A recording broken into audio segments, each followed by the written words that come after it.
네. 오늘 또 대학국 예배에 오신 여러분을 환영합니다. 우리 옆에 사람과 한번 인사하고 예배 시작하도록 하겠습니다. 믿음으로 예배를 드립시다. 네, 오늘 말씀이 반드시 성취될 것이라는 믿음 가지고 예배 드리는 렘넌트 되시길 바라겠습니다. 네.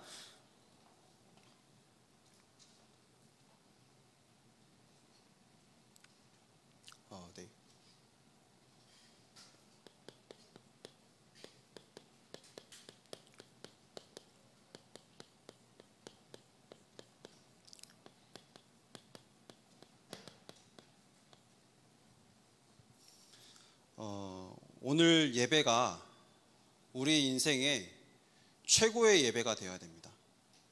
오늘 한 번의 예배로 내 인생의 전환점이 될 예배가 되어야 됩니다.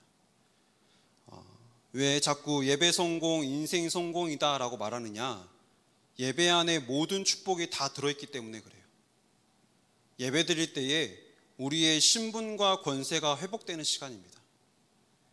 예배 드릴 때만큼 말씀 가지고 우리가 하나님의 말씀 속에서 우리가 언약을 붙잡고 기도할 때에 그 말씀이 내 안에 이번 한 주간 우리 삶에 성취되는 것입니다. 그래서 예배를 그냥 드리시지 마시고 예배를 드릴 때에 예배 속에서 하나님께 주시는 말씀 속에서 나에게 주시는 언약을 붙잡는 마음으로 예배 드리시길 바랍니다. 한마디라도 하나님께서 나에게 주신 언약을 붙잡아야 돼요. 대학국 예배 나와가지고 진짜 이 언약 붙잡고 현장에 갈 때에 하나님께서 우리를 남은 자, 순례자, 정복자로 현장에 우리를 보내시는 겁니다. 그래서 예배가 내 인생의 최고의 예배가 되도록 기도하시고 오늘 예배가 그리고 우리의 삶을 예배 중심으로 맞추시길 바랍니다. 내 스케줄에 예배를 끼워 넣으려고 하지 마시고요. 예배 중심으로 내 인생을 맞추는 거예요. 그런 의미에서 이번 주에 이제 추석이 있는 주간이죠. 이번에는 임시 공휴일 있다 그래가지고 길게는 이제 6일까지도 쉴 수 있다라고 하는데 중간에 주일이 있습니다.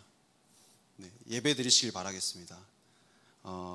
다른 말이 아니라 우리가 추석이라고 휴일이라고 황금 연휴라고 예배를 안 드리는 것이 아니라 내가 어디에 있든지 하나님 바라보면서 예배자의 자리로, 예배자의 모습으로 하나님 앞에 예배 드려야 되는 거예요. 내 삶이 예배 중심이 돼야 되는 겁니다. 그래서 우리가 추석 어떻게 활용해야 되냐, 이번에 황금 연휴를 추석 때 잘 먹고 잘 쉬고 주일날 예배 드리고 또 잘 쉬고 학교 가고 또 출근하면 되는 겁니다. 황금 연휴라고 뭔가 특별하게 벌써부터 친구들이랑 여행 갈 계획 잡은 렘넌트들도 있던데 어디에 있든지 예배자의 모습을 늘 잊지 마시길 바라겠습니다. 특별히 이번에 추석에 왜 우리가 이렇게 예배 성공해야 되느냐, 온 나라가 제사와 차례로 귀신을 섬기는 날이잖아요. 흑암이 가득한 그 날에 우리가 빛을 비추는 영적 싸움을 하지 않으면요, 우리도 그 흑암의 그 세력에, 그 흐름에 당할 수밖에 없어요. 추석 명절에 그래서 사람들이 막 많이 싸우기도 하고 사건 사고 많이 일어나고 그렇잖아요. 또 반대로 우리 집은 예배드립니다라고 하는 렘넌트들이 있을 수도 있어요. 그러면 부모님께 진짜 감사하시길 바라겠습니다. 부모님이 정말로 이 가문의 저주와 재앙의 그 흑암의 흐름을 완전히 꺾고 우리에게 복음의 흐름을 전달해 주시기 위해서 결단하신 거예요. 부모님께 감사드리면서 추석 때 예배를 통해서 그 예배 속에서도 날마다 예배 성공하는 렘넌트 되시길 바라겠습니다. 그래서 이번 추석에 완전히 영적 싸움에 승리하는 렘넌트를 되어야 돼요. 우리가 현장에 빛을 가지고 가는 겁니다. 흑암이 가득한 그 현장에 우리가 빛을 가지고 갈 때에 그 현장에 흑암은 완전히 무너지고 마귀는 완전히 꺾일 줄 믿습니다. 이 언약 가지고 이번 한 주간도 승리하는 렘넌트를 되시길 바라겠습니다. 서론으로 우리는 영적인 사실을 그래서 확인을 해야 돼요. 우리는 육신적인 것만 가지고 살아갈 사람이 아닙니다.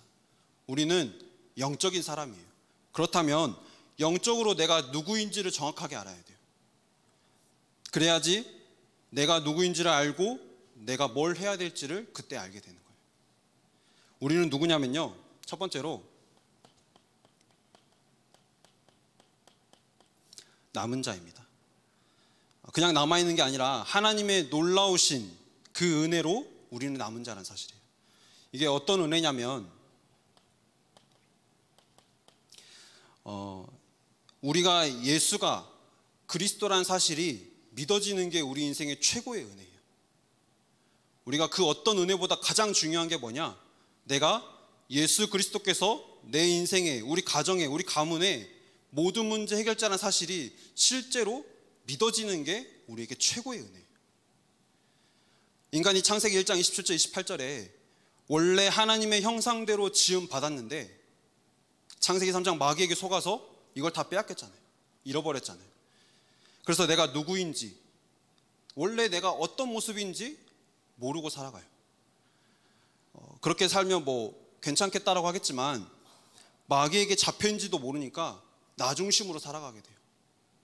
나 중심으로 살아가니까 내 생각대로, 내가 원하는 대로, 내가 하고 싶은 대로 살아야 되니까 나를 위해서 돈도 필요해요. 돈에 집착하게 돼요. 돈을 벌어야 되니까 당연히 성공을 집착하게 돼요. 이런 말도 안 되는 거짓말에 속아서 살아갈 수밖에 없는 존재가 되었다는 거예요. 그런데 여기서 내가 원하는 대로, 내가 하고 싶은 대로 잘 되면 좋겠는데 또 내 마음대로 안 되잖아요. 그렇죠? 내 마음대로 안 되니까 거기서 오는 문제와 또 갈등으로 인해서 일어나는 사건들, 이거는 말할 수 없는 고통인 거예요. 그리고 그냥 이 땅에서 그렇게 살다 가면 좋겠는데 이 땅에서 지옥 같은 삶을 살다가 지옥에 갈 수밖에 없는 인생으로, 하나님 떠나면서부터 이 문제가 시작되었다는 거예요. 그래서 여기서 빠져나와서 하나님을 만나고 우리가 영생을 얻고 또 원래 모습을 회복할 수 있는 유일한 길이 뭐냐? 바로 예수가 그리스도라는 사실인 거예요. 이게 나에게 믿어지는 거예요. 이게 우리의 최고의 은혜예요. 그래서 우리는 예수 그리스도의 그 생명이 우리 안에 있기 때문에 우리는 어떤 모습이어도 상관없습니다. 지금 내 모습이 아무것도 아닌 모습 같지만 내 안에 생명이 있기 때문에 반드시 하나님께서 나를 통해서 복음이 전달되게 하시는 거예요. 빛이 비춰지게 하시는 거예요. 밤나무 상수리나무가 배임을 당하여도 그 그루터기에 남아있는 이유가 뭐냐? 그 안에 생명이 있기 때문에 그런 거예요. 여기 있는 모든 렘넌트들 안에 다 생명이 들어있어요. 사실을 믿으시길 바랍니다. 내 모습 절대 속지 마세요. 지금의 내 모습으로는 앞으로 내 모습을 판단할 수가 없어요. 지금 내 모습 가지고 판단하지 마시고 내 안에 계시는 예수가 그리스도 되시는 그 은혜가, 실제로 그게 믿어지는 그 은혜가 나의 은혜가 되도록 기도하시길 바랍니다. 오늘 아까 찬양할 때 리더자 이제 예빈 렘넌트가 이제 포럼 했었는데 예수 그리스도라는 그 언약을 다 들었어요. 우리도. 그렇죠? 다 들었는데 실제 나의 그리스도가 되어지지 않으니까 뭔가 말하는 데 있어서 부끄러웠다라는 거잖아요. 저도 그랬어요. 복음을 전하는데, 이 복음을 말하는데 내 안에 그리스도 이 복음이 나의 복음이 되지 않을 때는 진짜 이 복음 말하는데 부끄럽더라고요. 구원의 길 하는데, 그러니까 긴 구원의 길은 할 수가 없으니까 1분 구원의 길 막 하고 있고, 근데 1분 구원의 길은 내가 봐도 내가 이해가 안 되는 거예요. 어떻게 복음을 전해야 될지. 나의 복음이 안 되겠던 거예요. 진짜 이 복음이 나의 복음이 돼야 돼요. 대학의 때에 진짜 하나님의 말씀 가지고 우리가 묵상하면서 현장에서 기도할 때에 어떤 기도해야 되느냐? 하나님, 나에게, 우리 가정에, 내가 가는 이 현장에 진짜 예수가 그리스도란 사실이 믿어지는 은혜를 내게 허락해 달라고 기도해야 됩니다. 이게 우리가 언약 붙잡고 가야 될 대학생의 모습인 겁니다. 그래서 우리 안에 그리스도가 있기 때문에, 우리 안에 생명이 있기 때문에 지금의 내 모습은 아무 상관없습니다. 하나님은 나를 통해서 237 5천 종족에게 하나님이 살아계시고 예수만이 그리스도란 사실을 전달되게 하실 겁니다. 이걸 깨달은 자가 두 번째로 순례자의 길을 가는 겁니다. 순례자는 다른 사람이 아니에요. 언약의 여정을 가는 사람을 말하는 겁니다. 근데 우리가 남은 자 이 언약 가지고 언약의 여정을 가는데 두려워할 일이 생겨요. 문제도 와요. 어려움도 와요. 남은 자 언약 가지고 가기 때문에, 이 은혜 가지고 가기 때문에 앞으로 다 잘 될 거야 라고 말해주면 좋겠는데 어렵고 문제되는 일들이 내 앞에 생겨요. 근데 마귀는 그때 속이거든요. 아, 내가 예배 드렸는데, 나도 기도했는데 왜 나한테 이런 일이 생기나. 근데 여기에 속지 마시길 바랍니다. 그 속에도 여전히 내 안에는 누가 계시느냐? 성삼위 하나님이 오늘도 지금도 날마다 우리와 함께 하신다는 사실입니다. 이걸 믿으시길 바랍니다.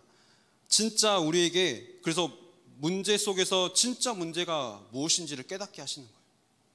그 문제의 답이 예수 그리스도라는 사실을 깨닫게 하시기 위해서 우리에게 주시는 문제라는 사실입니다. 그 문제가 어디서부터 시작되었죠? 말씀드린 것처럼 근본 문제에서부터 시작되잖아요. 그 문제를 해결하실 분이 누구죠? 유일한 길이 바로 예수 그리스도이시잖아요. 우리가 우리 삶에서 이게 확인이 되는 거예요. 문제를 통해서 확인되기도 하고요. 어려움을 통해서, 사람들과의 갈등을 통해서도 확인되게 하시는 겁니다. 그게 순례자의 여정인 겁니다. 하늘과 땅의 모든 권세를 가지신 분이 우리와 함께 하시기 때문에 우리는 이걸 누리는 순례자의 기도 속으로 들어가면 되는 거예요. 우리는 다 괜찮습니다. 복음 안에 있기 때문에 다 괜찮습니다. 실제 내 안에 그리스도가 계시기 때문에 내 안에 있는 그 어떤 문제도 다 괜찮습니다. 그 문제의 근본 문제를 볼 수 있는 영안이 열리기만 하면 되는 거예요. 이 문제에 올 수밖에 없는 이유를 깨닫는 영안이 열리면 되는 거예요. 그러면 우리는 다 괜찮은 겁니다. 그래서 순례자의 기도는 다른 게 아니에요. 예수 그리스도 이름으로 우리가 기도할 때에 나는 이 땅에 살지만 하나님의 나라가 지금 나의 현장에 임하는 거예요. 그래서 기도하면 내 안에 평안이 오는데 어쩌다가 한 번씩 오는 평안, 그런 거 말고 실제 내 상태가 보좌와 연결되는 거예요. 육신은 똑같은데 속사람이 살아나는 겁니다. 강해지는 거예요. 그러니까 속사람이 힘을 얻으니까 가서 복음을 전할 수 있는 거예요. 하나님의 것으로 충만해진다는 사실이에요. 이거는 기도해 본 사람만이 알 수 있는 사실입니다. 그래서 기도는 허상이 아니에요. 실제 기도하는 사람에게는 이 축복이 실상이라는 사실입니다. 이 기도 속에 들어가는, 순례자의 기도 속에 들어가는 렘넌트를 되시길 바라겠습니다. 실제 렘넌트 7명이 이 기도 속에 있었어요. 이 기도의 비밀 속에 있었어요. 전부 노예였고 포로였고 속국이었습니다. 죽을 위기 속에 있었어요. 근데 불평한 게 아니라 오히려 행복한 고백들이 가득했는데 그 이유는 기도의 비밀 속에 있었기 때문이에요. 어떤 기도죠? 하늘 보좌가 나와 연결되는 기도의 비밀 속, 성삼위 하나님이 나와 함께 하시는 그 기도 비밀 속에 날마다 있었기 때문에 행복한 고백들을 할 수 있었던 거예요. 지금 내가 있는 현장에 나는 지금 어렵고 문제되고 힘들고 앞으로 내가 어떻게 해야 될지 모르겠고 내 모습은 아무것도 아닌 것 같고 실제 내가 지금 너무나 뭔가에 쫓기고 있는 것 같고, 그렇다 할지라도 우리 안에 계시는 성삼위 하나님이 보좌의 능력을 우리와 함께 하시기 때문에 우리는 걱정할 이유가 없는 겁니다. 그래서 우리는 렘넌트 7명처럼 날마다 행복한 고백을 하면 되는 거예요. 오늘 또 그리스도가 나와 함께 하시니 나는 감사합니다. 고백하면 되는 거예요. 바울이 그랬잖아요. 내게 능력 주시는 자 안에서 내가 모든 것을 할 수 있다라는 거예요. 이 고백이 우리의 고백이 되길 바라겠습니다. 그러면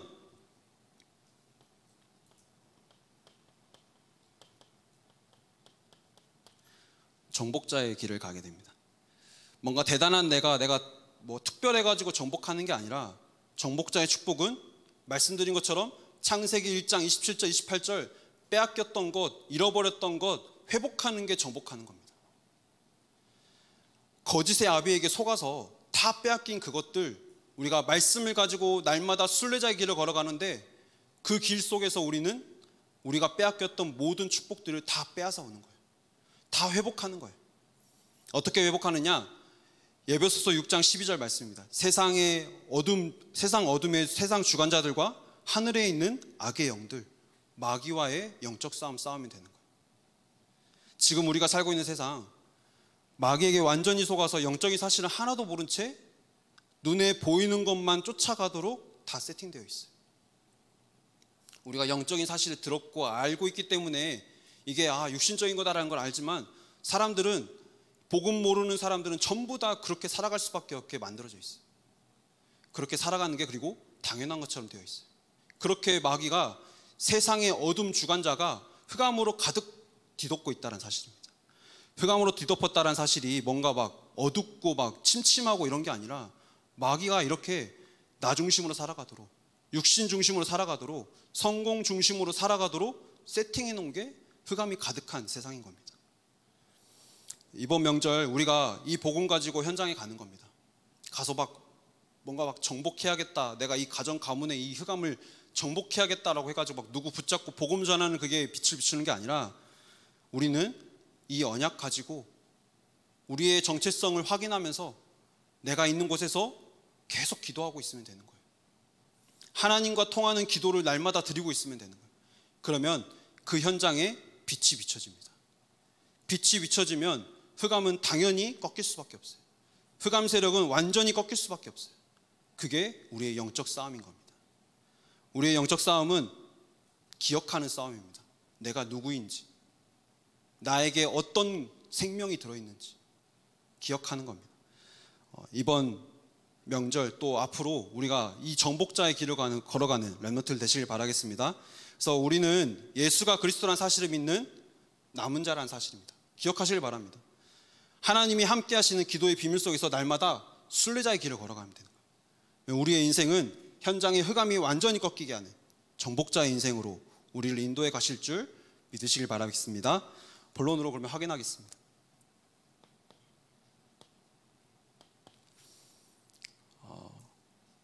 이 언약 가지고 가는 우리의 배경은 하나님 나라입니다.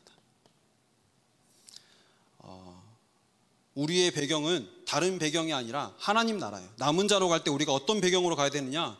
하나님 나라의 배경을 가지고 가는 남은 자란 사실이에요. 오늘 예배드리고 이 문 밖을 나설 때 어떤 마음으로 가야 되느냐? 나는 하나님 나라의 배경 가지고 가는 하나님 나라의 백성이라는 사실을 붙잡고 언약 가지고 가야 되는 겁니다. 이 언약 가지고 가야지 현장 살릴 수 있어요. 우리가 여기서 예배드리면서 뭐 다른 거 붙잡아 가지고는 현장 절대 못 살려요. 하나님 나라의 그 배경 가지고 현장을 가야지 흑암 나라를 완전히 꺾고 하나님의 나라가 임하는 것입니다. 그래서 우리가 예수님이 우리에게 기도를 가르치실 때 뭐라고 말씀하셨냐면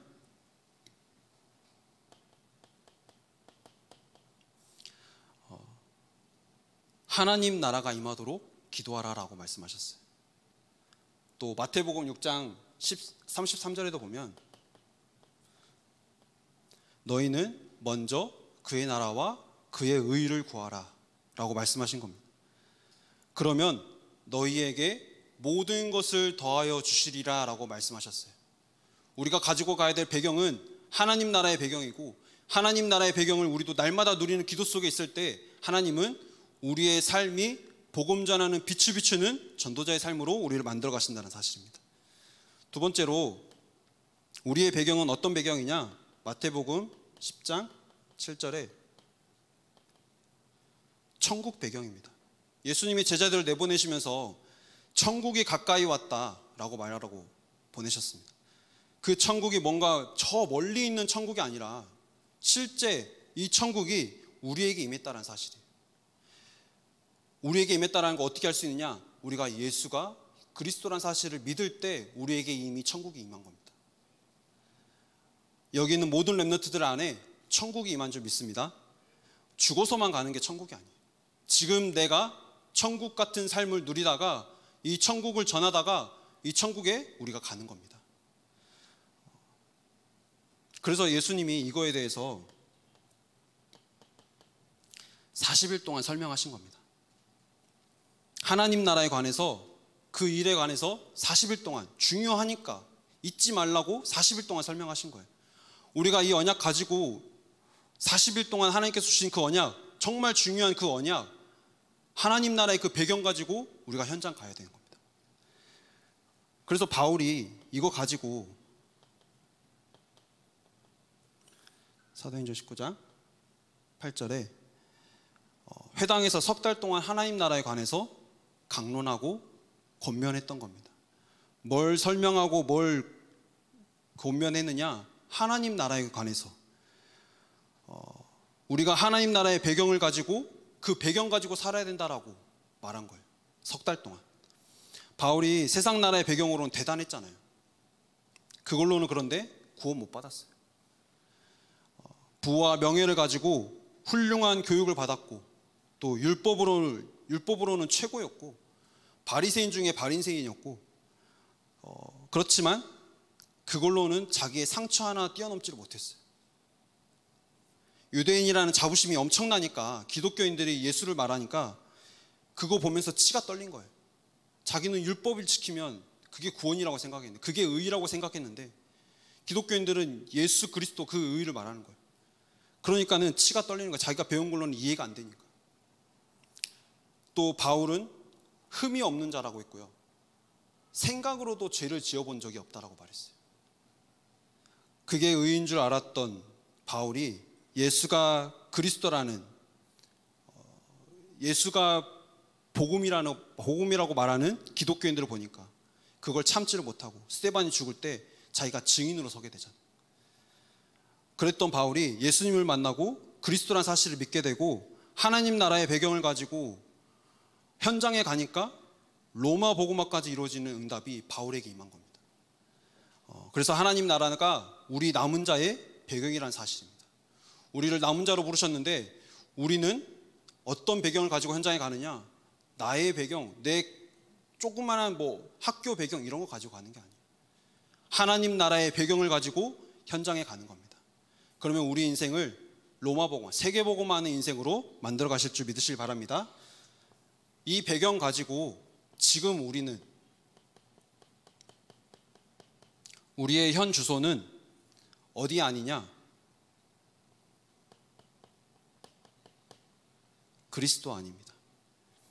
그리스도 안에서 우리는 순례자의 길을 걸어가는 거예요. 예수는 그리스도 모든 문제 해결자이신 이 그리스도 안에 우리가 있기 때문에 우리는 모든 문제를 봐도 그 문제의 진짜 문제를 볼 수 있고 그 문제에 해답 되시는 그리스도를 붙잡고 우리는 날마다 승리할 수 있는 겁니다. 그래서 그리스도 안에 있기 때문에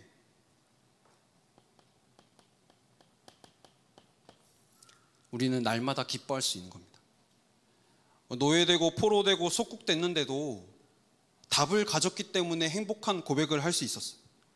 다윗이 어찌 이유가 없으리까? 그 다니엘의 그 세 친구들, 내가 죽으면 죽으리라 말했던 그 에스더처럼 그들이 행복하지 않은데 이런 고백들을 할 수 있었던 건 아니에요. 실제 그리스도 안에서, 이 복음 안에서 행복한 삶을 누렸기 때문에 이 고백들을 할 수 있었던 거예요. 우리가 주 안에서 항상 기뻐하라, 우리가 기뻐할 수 있는데 항상 기뻐할 수 있는 그 힘이 뭐죠? 우리가 잘나서가 아니에요. 우리가 그리스도 안에서 오늘 또 날마다 그 그리스도께서 주시는 그 힘 가지고 살아가기 때문에 우리는 기뻐할 수 있는 겁니다. 이 언약 붙잡으시길 바라겠습니다. 두 번째로 순례자의 길을 가면서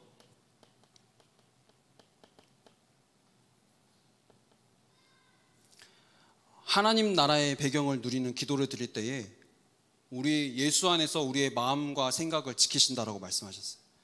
사람의 마음과 생각이 무너지니까 그 안에서부터 시작된 게 정신 문제, 그러면서 육신 문제까지 오잖아요. 사람이 정신의 문제가 오니까 어딘가에 집착하고 중독하고 생각이 분열돼가지고 거기서부터 오는 문제들, 이 땅에 지금 우리가 살고 있는 세상의 모습이잖아요. 여기에 속지 마시고 순례자는 지금 응답 오는 거에 우리는 거기에 방향 맞추는 게 아니라 응답이 오고 있기 때문에 날마다 하나님과 함께하는 그 비밀 속에서, 기도의 비밀 속에서 오늘 또 날마다 걸어가는 겁니다. 우리가 이번 한 주간 이 언약 가지고 현장에 갈 때에 하나님은 이미 우리 현장에 역사하는 모든 흑암의 세력들이 완전히 꺾여지게 하시고 그 현장에 흑암에 갇힌 자들을 살릴 수 있을 만큼 우리를 전도자로 만들어 가실 줄 믿으시길 바랍니다. 그래서 오늘 말씀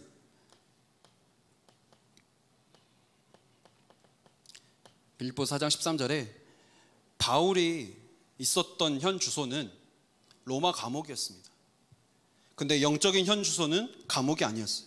내게 능력 주시는 자 안에서, 그리스도 안에서 나는 모든 것을 할 수 있다라고 말했던 겁니다. 그게 바울의 영적인 현 주소였어요. 이게 오늘 우리의 고백이 되길 바랍니다. 내가 어디에 있느냐?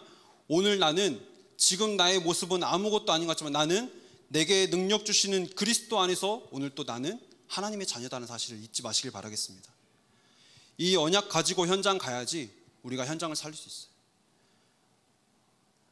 만약 내가 가정에 매여 있다 그러면 가정을 절대 못 살려요. 우리의 현 주소가 가정에 매여 있다 그러면 가정을 살릴 수가 없어요. 우리의 현 주소가 나의 과거에 매여 있다 그러면 과거를 살릴 수가 없어요. 또 교회도 마찬가지예요. 내가 교회 눈에 보이는 곳에 내가 매여 있다, 그게 내 현 주소다, 그러면 우리는 교회를 못 살려요. 우리는 가정을 살리고 나를 살리고 또 우리 현장을 살리고 교회를 살려야 되는데, 어떻게 살려야 되느냐? 가정을 뛰어넘는 이 그리스도 언약 속에 들어가시길 바라겠습니다. 교회를 뛰어넘고 나의 과거를 뛰어넘는 그리스도의 이 언약 속에 들어가시길 바라겠습니다. 그래야지 현장을 살릴 수 있어요. 내 현 주소, 내가 지금 보이는 것에 내가 매여 있으면 절대 살릴 수가 없어요. 나의 영적인 현 주소는 그리스도 아니라는 사실을 기억하시길 바라겠습니다. 마지막으로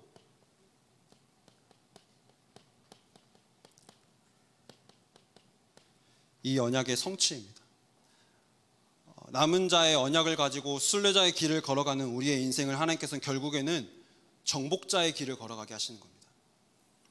우리 인생을 통해서 하나님은 뭘 원하시느냐?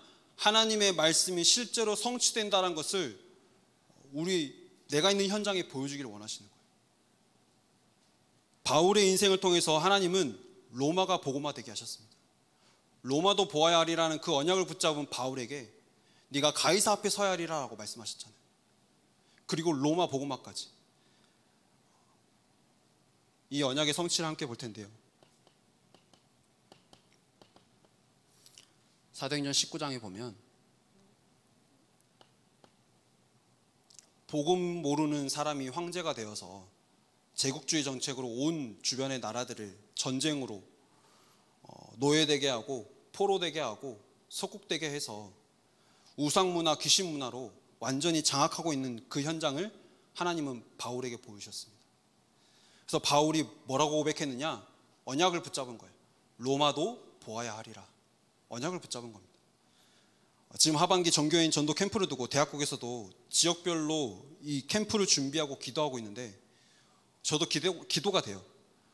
우리 지역에서는 뭐 아무것도 안 하면 어떡하지, 이런 걱정되는 그런 기도가 아니라 실제로 하나님이 이 현장에 원하시는 캠프가 뭘까? 가는 현장마다 다 분위기와 상황과 사람들이 다 다르잖아요. 근데 진짜 여기서 하나님이 원하시는 캠프가 뭘까? 하나님이 원하시는 캠프를 발견하게 해달라고 하나님 앞에 기도하게 되는 거예요. 진짜 이 현장의 재앙지대를 보게 해달라고. 대학이 많은 현장도 있고요, 또 주변에 다민족들이 많은 현장들도 있어요. 그 현장에 진짜 재앙지대를 하나님 보게 해달라고. 그 재앙지대를 볼 때 하나님이 이 현장을 살릴 수 있는 그 힘 주시면 내가 이 현장을 살리겠다고 진짜 기도하고 있습니다. 여기는 렘넌트들도 각 지역에서 RUTC별로 전도 캠프가 시작될 건데, 진짜 기도하면서 하나님이 원하시는 전도 캠프를 위해서 기도하면서 함께 참석하시는 렘넌트들 되시길 바라겠습니다. 그래서 이번 한 주간 이 언약 가지고, 하나님이 나에게 주신 이 언약 가지고 내가 진짜 이 언약 속에서 올바른 고백을, 로마도 보아야 하리라, 하나님 우리 가정 가문을 살리게 해달라고, 추석 때 꼭 이 언약 붙잡으시길 바라겠습니다. 그러면 하나님은 이 현장의 재앙지대를 보여주시고 그 올바른 고백을 하나님께서는 이뤄 가시는데,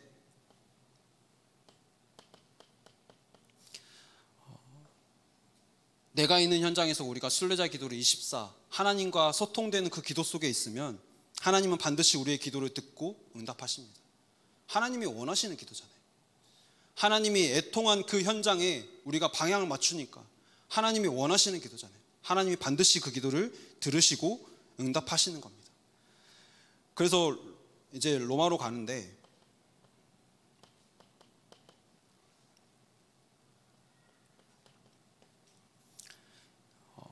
광풍이 와서 구원의 여망마저 없는 것 같은 그때에 배 밑에서 기도하고 있는 바울에게 하나님께서는 말씀하십니다. 우리가 순례자의 길을 걸어가는데, 남은 자의 언약을 가지고 순례자의 길을 오늘 또 걸어가는데 문제가 오고 고난이 오고 어려움이 오고 갈등이 오는 것 같은 그때에 진짜 문제를 보게 하시고 하나님께서는 우리에게 언약을 주셔서 그 길을 걸어갈 수 있는 힘을 우리에게 허락하시는 겁니다. 바울에게 뭐라고 말씀하셨죠? 두려워하지 말라. 네가 말한 대로 로마도 보아야 하리라, 네가 말한 대로 가이사 앞에 서야 하리라 라고 말씀하시는 거예요. 그 배에 탄 모든 생명을 다 바울에게 맡긴 거예요. 그래서 우리가 오늘 이 언약 붙잡고 순례자의 길을 걸어갈 때에 하나님께서는 우리에게 문제가 오는 것 같은 그 상황 속에서도 주의 사자를 보내셔서 우리를 지키시고 우리의 삶을 인도에 나간다는 사실을 기억하시길 바라겠습니다. 그래서 이번에 이 언약이 성취되는 것을 체험하는 렘넌트들 되길 원합니다. 내가 남은 자의 언약을 가지고 현장에서 하나님과 날마다 소통되는 순례자의 기도 속에 있는데 하나님께서 나의 인생을 우리 가정과 내가 있는 현장에 정복자로 하나님께서 나를 걸어가게 하신다는 사실을 기억하시고 이 언약이 성취되어지는 응답의 증인들이 되시기를 기도하겠습니다. 결론으로 다른 거 없습니다. 기도 속에 들어가시길 바라겠습니다. 우리가 기도 드린다라고 하지만 실제 성삼위 하나님이 나와 함께 하신다는 사실을 한 번도 누려보지 못한 렘넌트들도 있어요. 예수가 그리스도란 사실, 이 복음을 알지만 그 그리스도의 이 복음이 나의 복음이 한 번도 안 된 렘넌트들이 있어요. 기억하시길 바라겠습니다. 우리는 남은 자입니다. 예수가 그리스도란 사실을 믿는 은혜를 받은 남은 자입니다. 기억하시길 바라겠습니다. 우리는 이 언약 가지고 하나님 앞에 기도하면 되는 거예요. 우리의 시간표는 기도하는 시간표입니다. 안 되어지는 것 같고 잘 모르겠으면 기도하세요. 그리고 예배를 사모하시길 바라겠습니다. 어디에 있든지 예배를 지키고 또 기도하는 모든 대학 렘넌트들 되시기를 기도하겠습니다. 우리 받은 말씀 정리하면서요, 말씀 묵상하시고 준비하신 예물 드리는 시간 갖도록 하겠습니다.